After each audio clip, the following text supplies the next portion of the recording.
ক্ষমতাধর ও ধনী দেশ যুক্তরাষ্ট্র বছরে $7 বিলিয়ন পণ্য রপ্তানি করে বাংলাদেশে, বিপরীতে আমদানি মাত্র $1 বিলিয়ন পণ্য।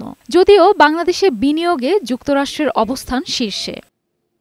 দ্বিপক্ষীয় বিনিয়োগ ও বাণিজ্য বাড়াতে মঙ্গলবার রাজধানীর একটি হোটেলে সেমিনারের আয়োজন করে American chamber of commerce in Bangladesh AmCham। এতে বাংলাদেশে নিযুক্ত যুক্তরাষ্ট্রের কমার্শিয়াল কনসুলার বলেন, বাংলাদেশে কৃষিপণ্য, জ্বালানি এবং এয়ারক্রাফট রপ্তানিতে আগ্রহী তার দেশ। এ সময় বাংলাদেশে বিনিয়োগে আগ্রহ প্রকাশের পাশাপাশি বাংলাদেশিদেরও যুক্তরাষ্ট্রে বিনিয়োগের আমন্ত্রণ জানান তিনি।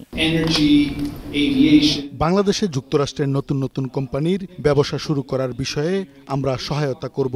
এখানকার অনেক টেক্সটাইল ব্যবসায়ী যুক্তরাষ্ট্র থেকে সিনথেটিক ফাইবার আনতে আগ্রহী, তাদেরও আমরা সহায়তা করছি। বাংলাদেশের সাথে বাণিজ্যিক সম্পর্ক জোরদারে জ্বালানি, এভিয়েশন, প্রতিরক্ষা, নিরাপত্তা সরঞ্জাম ও কৃষি খাতকে অগ্রাধিকার দেওয়া হবে। দেশে মার্কিন বিনিয়োগ বাড়াতে বন্দর জটিলতা কমানো ও অবকাঠামো উন্নয়নের দাবি জানান AmCham প্রেসিডেন্ট। আমাদের পোর্ট ফ্যাসিলিটি, আমাদের কাস্টম খুবই কমপ্লিকেটেড। এর বাইরে আমাদের এখানে আইপিআর ইনভেস্টমেন্টটা আমাদের এখানে খুবই দুর্বল। এই জিনিসগুলো যদি আমরা ঠিক করতে পারি, তাহলে আমাদের মার্কিন কোম্পানি যেগুলো আছে তারা বাংলাদেশকে নিয়ে খুবই আগ্রহ প্রকাশ করেছে। তিনি বলেন, শুল্ক এবং অন্যান্য বিষয়ে যুক্তরাষ্ট্রের সঙ্গে বাংলাদেশের বাণিজ্য জটিলতা নিরসনে বিভিন্ন চুক্তি কাজে লাগানো যেতে পারে। মেরিন আমিন, বৈশাখী সংবাদ, ঢাকা।